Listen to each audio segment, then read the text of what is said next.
Hello friends, welcome to my channel excellent coaching.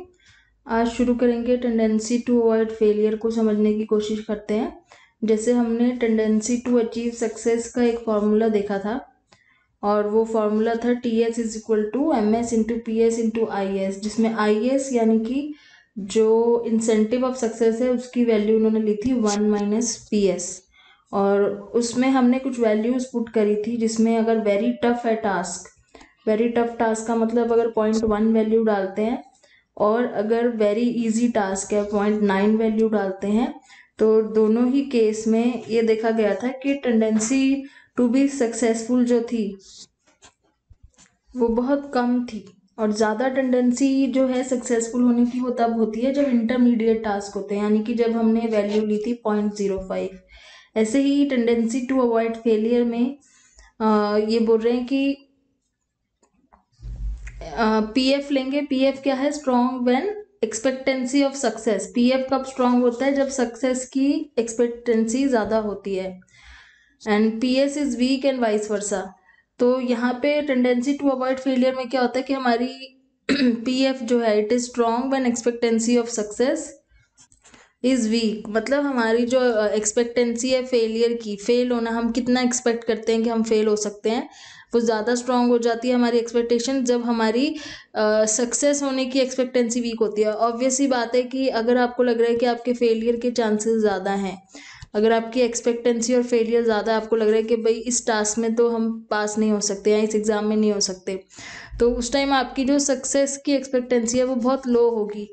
हो सकता है उसके पीछे कुछ रीजंस हो, आपने पढ़ाई नहीं की हो, आपकी तबीयत खराब हो या कोई और रीजंस हो, कुछ कंटीजेंसीज हो, तो आपको बहुत ज़्यादा ये लगता है कि आप जो है इस एग्ज़ाम में इस बार पास नहीं कर पाओगे, तो ऑब्वियसली आपकी सक्सेस की एक्सपेक्टेंसी बहुत कम है। यानी कि PF स्ट्रॉन्ग है और PS बहुत कम है, तो इसको इन्होंने लिया है PF is equal to 1 minus PS। तो PF क्या चीज़ है कि आप अपने आप को कितना एक्सपेक्ट कर रहे हो फेलियर के लिए, उसका क्या मतलब है। आपकी जो PS है दैट इज सक्सेसफुल होने की एक्सपेक्टेंसी वो बहुत कम है। अब यहाँ पे एस्किलोना एंड फेस्टिंजर कह रहे हैं कि shame and embarrassment of failure is greater when the task failed is appears easy. अब बहुत ही इन्होंने सिंपल सी बात बोली है कि बहुत ही इजी टास्क में अगर आप फेल हो जाओ तो आपको बहुत ज़्यादा शेमफुल और एम्बेरसिंग लगेगा। मतलब अगर डिफ़िकल्ट है टास्क और उसमें आप फेल होते हो तो आप अपने आप को रैशनलाइज कर सकते हो कि इतना डिफ़िकल्ट टास्क था, तो आप कहोगे कि इतने डिफ़िकल्ट टास्क में तो चलो ठीक है, फेल हो गए तो टास्क ही डिफ़िकल्ट था तो ऑब्वियसली फेल हो सकते हैं लोग। लेकिन अगर टास्क बहुत ईजी है और उसमें अगर आप फेल हो जाते हो, आपको शेम एंड एम्बेरसमेंट बहुत ज़्यादा होती है। Atkinson argues that repulsiveness of failure, that is IF, is related to the difficulty of the task। तो इन्होंने अज्यूम किया है कि जो फेलियर की जो रिपल्सिवनेस है वो टास्क की डिफ़िकल्टी पर डिपेंड करता है कि टास्क कितना डिफ़िकल्ट है। That means IF is equal to minus PS लिया है यहाँ पे। जैसे हमने सक्सेस के केस में IS को 1 माइनस PS लिया था, उसी तरीके से यहाँ पे IF को इन्होंने माइनस PS लिया है। In other words, if a task is very easy the probability of success is high. तो अगर आपका टास्क बहुत इजी होगा तो आपकी प्रोबेबिलिटी ऑफ सक्सेस काफ़ी हाई होनी चाहिए क्योंकि टास्क इजी है। The shame of failure is also high, और वही चीज़ है, आपका फेलियर का शेम भी बहुत हाई होगा क्योंकि टास्क इजी था। तो दोनों चीज़ें हाई हो जाएंगी, प्रोबेबिलिटी ऑफ सक्सेस भी हाई हो जाएगी एंड शेम ऑफ फेलियर भी बहुत ज़्यादा हाई हो जाएगा क्योंकि टास्क बहुत ज़्यादा ईजी था। तो according to this equation, tendency जब हम निकालते हैं तो हम उसमें क्या इक्वेशन लेते हैं कि motivation into probability of success into incentive. तो एटकिंसन कह रहे हैं कि अगर हमें टेंडेंसी निकालनी है, tendency to do a task, कोई कितना मतलब कि टास्क करने के लिए कितना वो करता है, अपनी टेंडेंसी शो करते हैं, उसका एक फॉर्मूला है which is tendency of success plus tendency of failure. इन दोनों को ऐड किया है तो टेंडेंसी ऑफ सक्सेस की वैल्यू पुट करी है और टेंडेंसी ऑफ फेलियर की वैल्यू पुट करी है यहाँ पे, जिसमें आपकी इक्वेशन निकल के आती है ये वाली, जिसमें ये दिखा रहे हैं। इस इक्वेशन के थ्रू ये पता चलता है कि जो एंटरप्रेन्योरियल बिहेवियर होता है, यानी कि कोई भी टास्क करने के लिए हमें ज़्यादा चाहिए होती है अचीवमेंट, नीड फॉर अचीवमेंट। मतलब कोई भी ऐसा टास्क जो हमने रिस्क लेके करना है तो उसमें हमें नीड फॉर अचीवमेंट ज़्यादा होनी चाहिए उसके अंदर, और आपका फियर ऑफ फेलियर बहुत कम होना चाहिए। और take moderate risk and prefer moderately difficult task. Moderate risk लेने चाहिए और मॉडरेटली डिफिकल्ट टास्क होने चाहिए, ये नहीं कि बहुत इजी हो या बहुत डिफिकल्ट हो। मॉडरेट रिस्क, मॉडरेट टास्क होने चाहिए। फियर ऑफ फेलियर काफ़ी कम होना चाहिए ताकि आपको एक सक्सेसफुल होने की टेंडेंसी आपके अंदर ज़्यादा हो, और एक नीड फॉर अचीवमेंट जो है वो भी ज़्यादा होनी चाहिए। तो इन्होंने इस तरीके से अपने हाइपोथेसिस को प्रूफ करके दिखाया था। फिर आगे आते हैं characteristics of entrepreneurial behaviour. Entrepreneurial या एंटरप्रेन्योरशिप जिसे हम बोलते हैं refers to the creative and innovative response to the environment. जब हम अपने एनवायरनमेंट के नीड्स के अकॉर्डिंग या एनवायरनमेंट में जो भी सर्कमस्टांसेस हैं उसके अकॉर्डिंग कुछ क्रिएटिव या इनोवेटिव करते हैं, उसको हम बोलते हैं entrepreneurship. Such responses can take place in any field.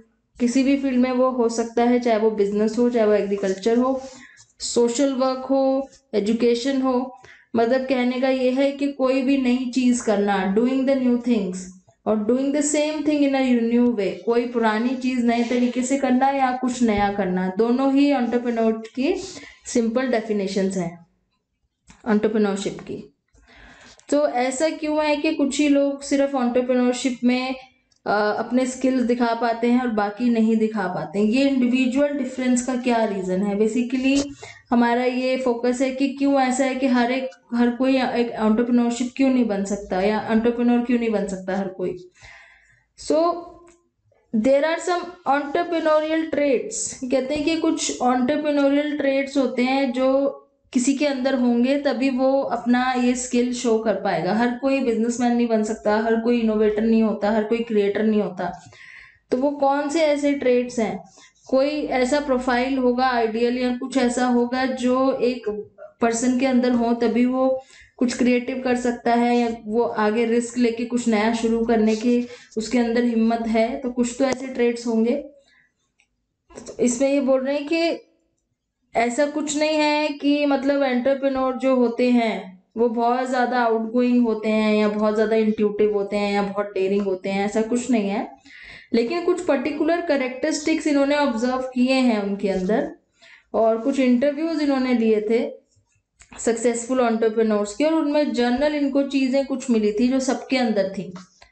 So for example in national knowledge commission NKC on entrepreneurship report, some entrepreneurs were interviewed and some reason that they stated were।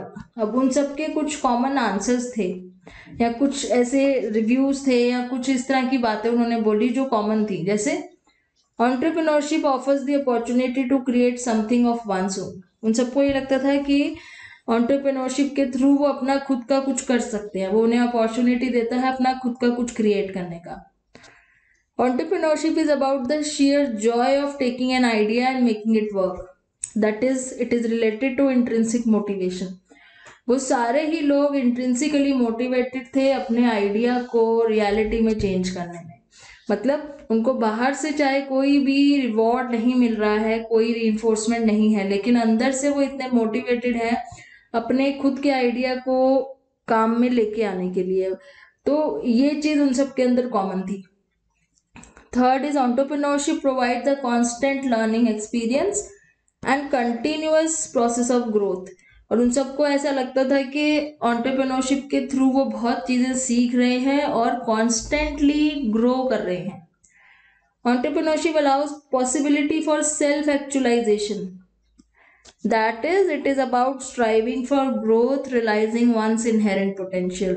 तो सबको ये लगता है कि अगर वो खुद का अपना कुछ करते हैं तो सेल्फ एक्चुअलाइजेशन अचीव करना उनके लिए बहुत इजी हो जाता है, उनको बहुत सारी अपॉर्चुनिटीज मिलती हैं और बहुत ज़्यादा पॉसिबिलिटीज नज़र आती हैं सेल्फ एक्चुअलाइज करने की, क्योंकि हम अपनी ग्रोथ के लिए स्ट्राइव करते हैं, हम अपने लिए खुद के पोटेंशियल को रियलाइज करते हैं क्योंकि हम खुद कर रहे हैं अपने लिए कुछ और कुछ नया कर रहे हैं।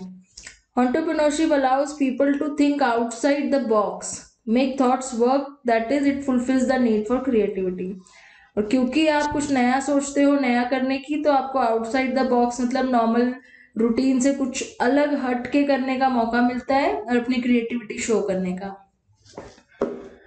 तो आगे भी ये कुछ ऐसे कैरेक्टरिस्टिक्स डिस्कस कर रहे हैं जो दूसरों से अलग होते हैं उनके। तो जैसे यहाँ पे ये कह रहे हैं कि जैसे सपोज ये सिविल सर्विसेज की तैयारी आप कर रहे हो काफ़ी टाइम से, उसमें अगर सक्सेसफुल नहीं होता है कोई, तो वो जाके अब जॉब ज्वाइन कर लेता है, या उसे लगता है कि वो जॉब नहीं कर सकता है तो वो कोई एक छोटा मोटा बिजनेस शुरू कर लेता है कमाने के लिए। तो क्या हम उसको एंटरप्रेन्योरशिप बोलेंगे? बिल्कुल नहीं। It is not an entrepreneurial behaviour I am showing. मतलब ऐसे नहीं है कि आप मजबूर होकर अगर आप कोई बिजनेस कर रहे हो तो वो एक एंटरप्रेन्योरशिप क्वालिटी है। It is because I am starting a business with the sole motive of getting an income. तो ये चीज़ देखना ज़रूरी है कि क्या आपका मोटिव सिर्फ पैसे कमाना है। अगर आप कोई बिजनेस कर रहे हो सिर्फ पैसे कमाने के लिए, तो उसको एंटरप्रेन्योरशिप नहीं कहेंगे। एंटरप्रेन्योरियल बिहेवियर का मतलब होता है कुछ नया करना, कुछ हटके करना, जिसका मोटिव जो है ना आपका एक्सट्रिंसिक से ज़्यादा इंट्रिंसिक होना चाहिए। मनी क्या है? मनी एक्सट्रिंसिक है। आपको बाहर से कोई रिवॉर्ड मिल रहा है, पैसे मिल रहे हैं, वो एक्सट्रिंसिक मोटिवेशन है।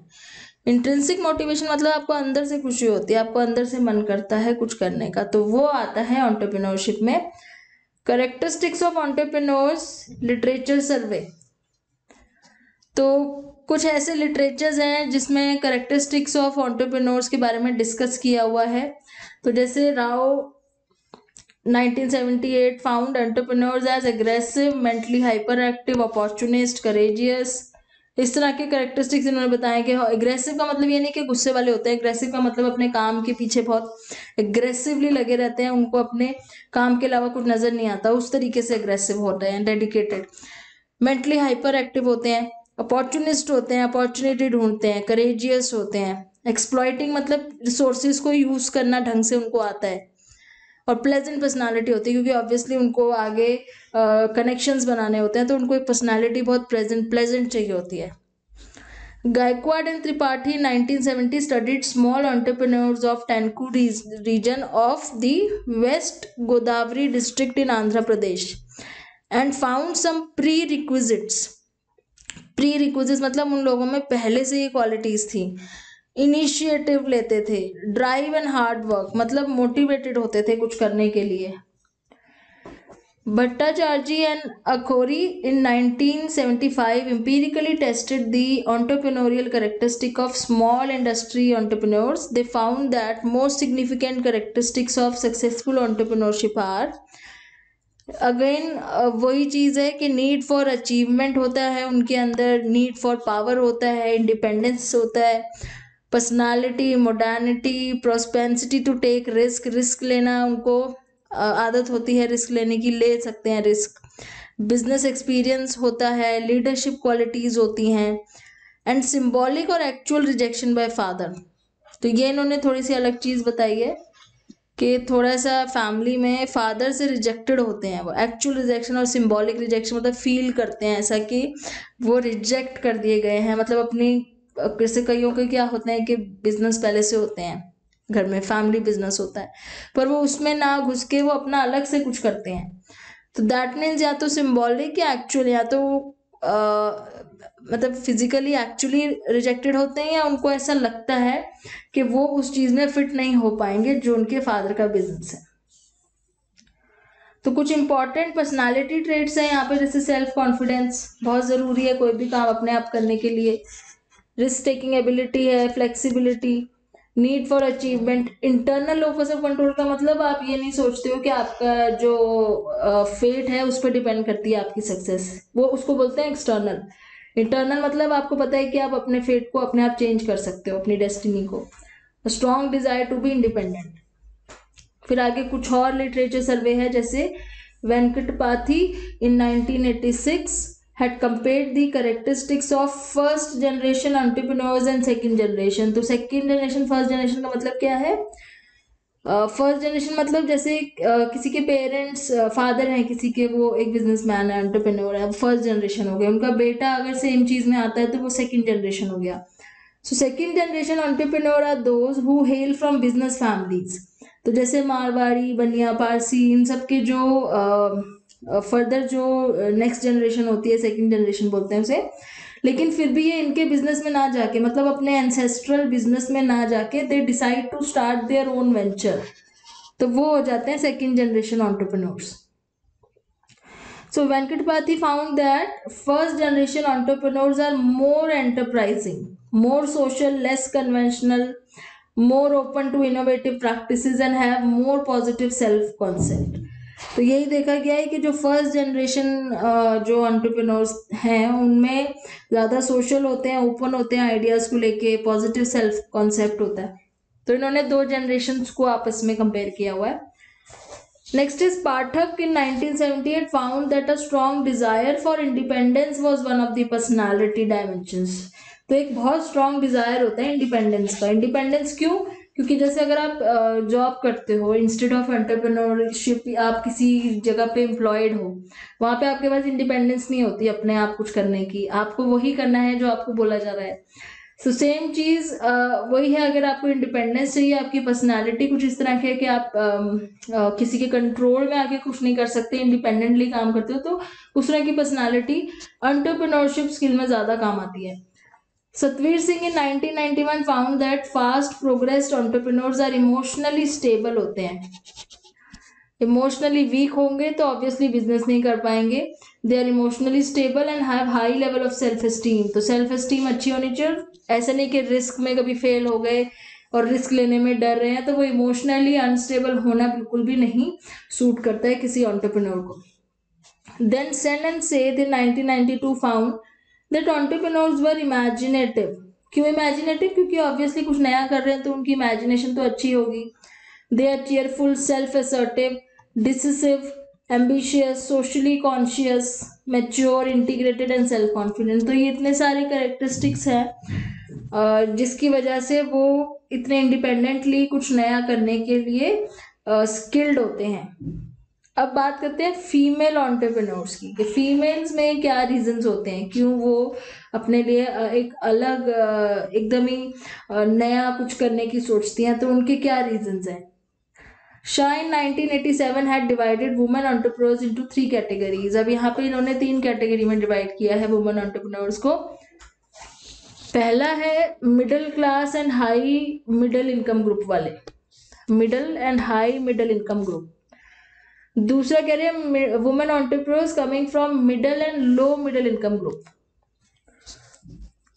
तो इसमें पहले वाले में इन्होंने क्या लिया है, हाई इनकम ग्रुप और मिडिल, एंड दूसरे वाले में middle and low middle income group, जिनका साइंस और टेक्नोलॉजी का बैकग्राउंड होता है, उनको नॉलेज होती है। एंड तीसरा है लो इनकम ग्रुप, जो बहुत ही लोअर स्ट्रेट ऑफ सोसाइटी से आते हैं, तो लो इनकम ग्रुप हो गया। Now Shah found that some common features of women entrepreneurs that were found in entrepreneurs of all 3 categories. अब तीनों कैटेगरीज में इनको कॉमन क्या मिला? Need for achievement, initiative, problem solving skills, risk taking nature. तो ये सारी चीजें कॉमन थी। The second category reported utilization of experience and education. अब यहाँ पे जो सेकंड कैटेगरी है, इनके पास क्योंकि नॉलेज थी, तो इन्होंने बताया है कि ये अपनी नॉलेज और एक्सपीरियंस को यूज करके इन्होंने अपने मोटिव को पूरा किया है। और लो इनकम ग्रुप किससे मोटिवेटेड होते हैं? इकोनॉमिक नीड्स से, क्योंकि ऑब्वियसली लो इनकम ग्रुप है तो उनके लिए मेजरली इकोनॉमिक नीड्स ज़्यादा इंपॉर्टेंट होते हैं। ये वाले तो कॉमन है, लेकिन education and experience exclusively second category में देखा गया और इकोनॉमिक नीड जो है वो थर्ड कैटेगरी में। Dillon in 1993 studied 40 women entrepreneurs in and around Delhi. The findings were that the most dominant motives were, अब सबसे ज्यादा dominant motive क्या था? Fulfillment of ambition, pursuit of own interest.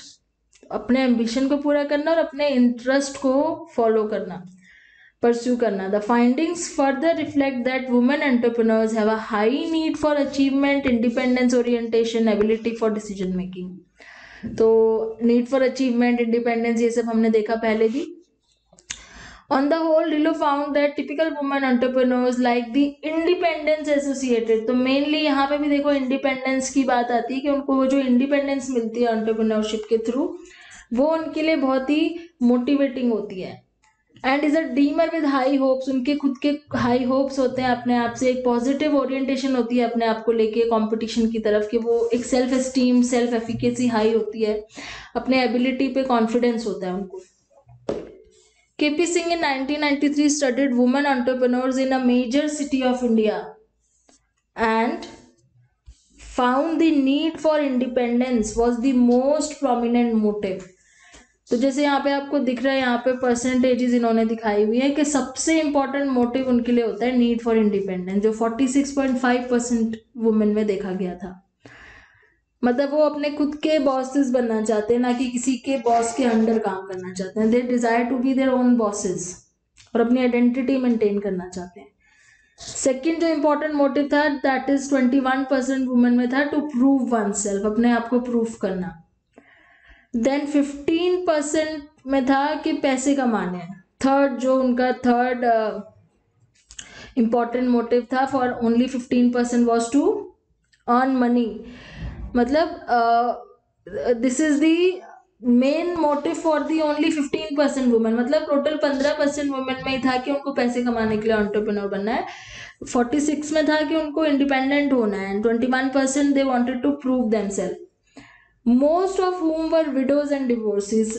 अब ये चीज बिल्कुल ही रैशनल लग रही है यहाँ पे, क्योंकि वो जो विडोज एंड डिवोर्सेस हैं जिनको एक डिस्क्रिमिनेटिव वे से देखा जाता है सोसाइटी में, तो उनके अंदर ये डिजायर ज्यादा होता है कि वो इंडिपेंडेंट हो जाएं, अपने आप को प्रूव कर सकें और इंडिपेंडेंट मनी वाइज भी हो, फाइनेंशियली भी हो।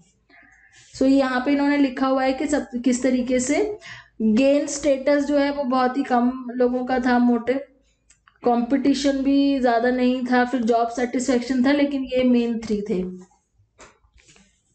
The NKC knowledge study has revealed that for female entrepreneurs, the independence derived from entrepreneurship and identification of marketable idea are the 2 most important motivators. Comparing women entrepreneurs with male, the study states that more entrepreneurs are more significantly influenced by family background. अब यहाँ पे family background को compare करके आपको दिखाया हुआ है, तो व्हाइट कलर में जो है वो फैमिली बैकग्राउंड है।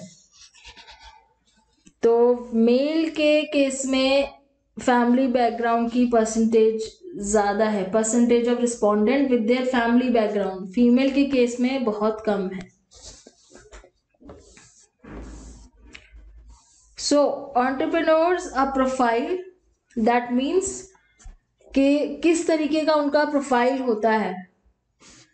As seen from the rich literature, और जो हमने अभी लिटरेचर सर्वे देखा उसकी बात ये कर रहे हैं कि हमने बहुत सारे ऐसे फीचर्स देखे हैं जो सब में होते हैं, लेकिन डिफरेंसेस होते हैं। जैसे फैमिली बैकग्राउंड को देखा हमने, कितना बड़ा डिफरेंस था मेल और फीमेल में जेंडर वाइज।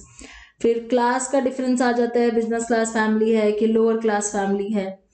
सो सम परसिस्टेंट ट्रेड्स, अभी कह रहे हैं कुछ ऐसे ट्रेड्स हैं जो बहुत परसिस्टेंट है, जैसे नीड फॉर अचीवमेंट हर जगह देखा हमने, चाहे वो मेल हो चाहे फीमेल हो। नीड फॉर अचीवमेंट एक ऐसा ट्रेड था जो सबके अंदर ही देखा था कि अपने आप को एक हाई नीड है उनके अंदर कुछ अचीव करने का। मैनी स्टडीज है कंफर्म, बहुत सारी स्टडीज के थ्रू भी कहते हैं कंफर्म हो चुका है कि उनके अंदर नीड फॉर अचीवमेंट बहुत ज्यादा होता है। एक यहाँ पे एग्जाम्पल की बात कर रहे हैं, एक स्टडी की बात कर रहे हैं जो एंड्रयूज ने की थी 1967। ही स्टडीड 2 कंपनीज, इन्होंने नाम नहीं दिया है, मैक्सिको की 2 कंपनीज है जिनका नाम इन्होंने दिया है A and P in Mexico city. Company A had been growing at a very rapid rate for 3-4 years, while company P had been growing much slower. He found that top executives of company A who were in entrepreneurial positions were high on the need for achievement, while similar positions in company P were filled by those managers who were low on achievement motivation. तो ये इन्होंने simply एक study से compare करके ये बताया है कि जो कंपनी ज़्यादा अच्छा कर रही थी उसमें जो टॉप मैनेजर, जो टॉप पोजीशन पे जो एग्जीक्यूटिव थे उनके अंदर नीड फॉर अचीवमेंट ज़्यादा थी, और वही चीज़ उनकी कंपनी की सक्सेसफुल में भी शो हो रही थी, सक्सेस में भी दिख रही थी। In another study, small line entrepreneurs of a rural village in Odisha were studied. अब यहाँ पे इन्होंने उड़ीसा में भी एक स्टडी करी थी रूरल विलेज में. A number of mechanics were assessed on need for achievement. After this, a training to improve need for achievement was given. तो एक ट्रेनिंग दी गई थी उन लोगों को जो वहां पे मैकेनिक्स थे उस विलेज के उड़ीसा में. After a year they were again assessed, और वो ट्रेनिंग के बाद उनको 1 साल बाद फिर से उनकी असेसमेंट की गई नीड फॉर अचीवमेंट की. It was found that those high on need for achievement showed more entrepreneurial spirit and less involvement in traditional agricultural activities. तो जिनको ट्रेनिंग के बाद जिनके अंदर ये नीड फॉर अचीवमेंट इंक्रीज हो गया था, वो ज्यादा तैयार थे अपने एंटरप्रेन्योरियल स्किल को यूज करने में rather देन अपने पुराने ट्रेडिशनल एग्रीकल्चरल एक्टिविटी को फॉलो करने में. Many studies have shown the relation between need for achievement and innovation. तो रूरल इंडिया में जैसे ये बात कर रहे हैं, ऐसे बहुत सारी स्टडीज हैं जिसमें ये मतलब ये प्रूव हो चुका है कि अगर नीड फॉर अचीवमेंट ज्यादा हो तो लोग नया कुछ करने में, मतलब चेंज करने में, पुरानी चीजों को बदलना, ट्रेडिशन को छोड़ना, नई टेक्नोलॉजी को अडॉप्ट करना, इन सब चीजों में ज्यादा इंटरेस्ट लेते हैं. Second is low profit motive. Many economists used to believe that entrepreneurship is driven by profit motive. अब क्या है, जैसे नॉर्मली तो कोई यही सोचेगा कि जो एंटरप्रेन्योर्स होते हैं वो इसलिए काम करते हैं क्योंकि उन्हें प्रॉफिट चाहिए होता है, उनका मोटिव होता है प्रॉफिट, जबकि ऐसा नहीं है. Psychologists have proved this to be wrong. Several studies conducted in the field and lab have shown that entrepreneurs who are high on need for achievement are interested in excellence rather than for monetary rewards. तो यहाँ पे कह रहे हैं कि जो एक अच्छे एंटरप्रेन्योर्स है ना, जिनके अंदर नीड फॉर अचीवमेंट ज्यादा है, उनके अंदर नीड फॉर एक्सीलेंस ज्यादा है rather than monetary gains. तो इसका मतलब उनका प्रॉफिट मोटिव कम है, मतलब वो ग्रुप में भी काम करने को तैयार हो जाते हैं अगर उनके ग्रुप गोल्स हैं. तो ऐसा नहीं है कि वो इगोइस्टिक है या सिर्फ अपने मॉनेटरी गेन्स के लिए ही सोचते हैं. So when national knowledge commission asked entrepreneurs where do you see yourself in 5 years from now, मतलब उनसे ये पूछा गया, एनकेसी के थ्रू पूछा गया कि आप अपने आप को 5 साल के बाद कहाँ देखते हो.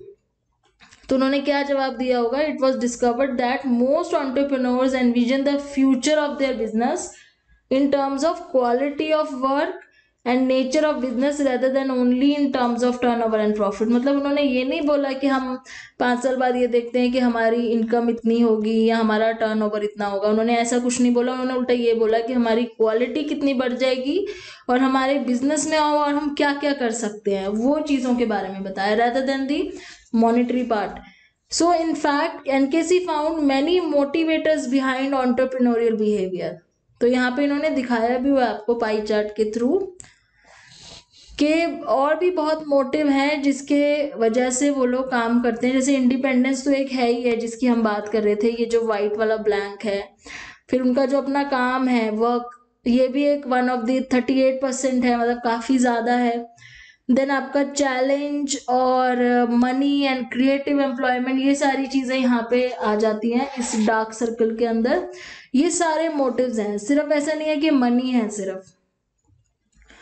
Don't like it would have preferred job में सिर्फ 1% लोग हैं जो कह रहे हैं ऐसा. तो this is how they are saying कि जो प्रॉफिट मोटिव है वो बहुत ही कम है. मनी फैक्टर जो उनको मिला है वो सिर्फ 12% केसेस में मिला है कि वो मनी की वजह से एंटरप्रेन्योरशिप करते हैं. डिसीजन चॉइसेस में क्या है, entrepreneurial behaviour is associated with moderate risk taking and low gambling behaviour, के मॉडरेट रिस्क लेते हैं, जो कि हमने ऊपर देखा भी, एटकिंसन ने अपने फॉर्मूले के थ्रू ये प्रूफ भी किया हुआ था. Gambling behaviour of entrepreneur is of specific interest here, मतलब अगर कहीं पे पैसा भी लगा रहे हैं ना तो वो किसी स्पेसिफिक पर्टिकुलर चीज पे लगाते हैं, नहीं कि हर जगह पे अपना पैसा लगा के कमाने की सोच रहे हैं. They prefer the bet with shortest odds. Shortest odds का मतलब जहाँ पे चांसेस कम है फेलियर के. On the other hand those low on achievement motivation, this is the short form of achievement motivation, need for achievement, like to take greater risk in gambling. तो जिनके अंदर नीड फॉर अचीवमेंट कम होता है वो तो gambling में ज्यादा risk ले लेते हैं, क्योंकि उन्हें रिवॉर्ड ज्यादा होता है। जैसे अब देख लो, जिसको गैम्बलिंग में ये होता है कि मुझे इतना, मैं जीत जाऊंगा तो मुझे इतना रिवॉर्ड मिलेगा, वो क्या करते हैं, वो रिस्क ले लेते हैं। लेकिन जिनके अंदर नीड फॉर अचीवमेंट ज्यादा होता है वो थोड़ा सा सोच के ही अपने पैसे कहीं पे लगाते हैं जहाँ पे मतलब ऑड्स, मतलब कि चांसेस कम हो फेलियर के। लिटिंग explains that by stating entrepreneurs prefer to venture for task over which they have control, मतलब वो उस टास्क में पैसे लगाना ज्यादा पसंद करेंगे जहां पे उनका कंट्रोल हो, जिसपे मतलब जहां लॉस हो भी जाए तो इतना ना हो। They are high on confidence, जहाँ पे उनको कॉन्फिडेंस ज्यादा हो तो वो मॉडरेट रिस्क लेते हैं कैलकुलेट करके। तो क्योंकि गैम्बलिंग जो है इट इज लाइक अ, मतलब लक के ऊपर बहुत ज्यादा बेस्ड होता है, so they prefer the safest bet in gambling. Then we have personality variables. तो पर्सनालिटी में हमने देखा काफी सारी चीजें हम पहले भी पढ़ चुके हैं कि किस तरह की पर्सनालिटी होती है। इंटरनल लोकस ऑफ कंट्रोल मैंने आपको पहले ही बताया है कि वो अपने जो फेट को या अपने जो अपनी लाइफ को कंट्रोल उनको होता है कि हमने अपनी खुद की लाइफ को हम कंट्रोल कर सकते हैं, हम जैसे चाहे अपने सर्कमस्टांसेस को चेंज कर सकते हैं। एग्रेसिवनेस होती है। And autonomy in the job means, autonomous मतलब इंडिपेंडेंस उनको होती है अपने डिसीजंस खुद लेने के लिए, they prefer autonomy. And Hundal and S. Singh have found entrepreneurial farmers are high on emotional stability। तो ये ट्रेड्स हम पहले भी पढ़ चुके हैं कि इमोशनली स्टेबल होते हैं, इंटेलिजेंट होते हैं, रियलिस्टिक एस्पिरेशंस होती हैं। ये नहीं कि कुछ भी सोच लिया कि हमने वो अचीव करना है, उनकी एस्पिरेशन बहुत रियलिस्टिक होती है। And the last one is the interpersonal relations. So they prefer to keep company. Keep company मतलब उनकी एक टेंडेंसी होती है कि वो अपने कनेक्शंस बना के रखे, रिलेशंस बना के रखे उन लोगों से जो एक्सपर्ट होते हैं अपनी फील्ड में। They tendency to select experts rather than friends at work partner, मतलब ऐसा नहीं है कि वो अपने दोस्तों को अपना पार्टनर बना लेते हैं क्योंकि वो अपने रिलेशंस मेंटेन करना चाहते हैं, वो उन लोगों के साथ रिलेशंस बनाते हैं जो एक्सपर्ट है अपनी अपनी फील्ड में। फ्लेक्सिबल लीडरशिप स्टाइल्स होते हैं उनके, they are less autocratic and more participative. अपना खुद का डिसीजन दूसरों पे थोपने से ज्यादा वो लोगों को पार्टिसिपेट करने में ज्यादा प्रेफर करते हैं कि सब लोग अपने अपने व्यू पॉइंट्स दे सकें। Some scholars have observed the transformational leaders are high on entrepreneurship behavior. These leaders rise in time of crisis and transform the organization. Transformational leader मतलब जब जरूरत है तो अपने ऑर्गेनाइजेशन को किसी तरीके से चेंज करना, टाइम के साथ साथ अपने आप को और अपनी ऑर्गेनाइजेशन को बदलना। तो ये सारे हमने जो पढ़े ये ट्रेड्स थे। अब नेक्स्ट वीडियो में हम पढ़ेंगे एनवायरमेंटल फैक्टर्स की वजह से एंटरप्रेन्योरशिप में किस तरह से चेंजेस आते हैं या एनवायरमेंट इनको किस तरीके से इन्फ्लुएंस करता है। Thanks for watching.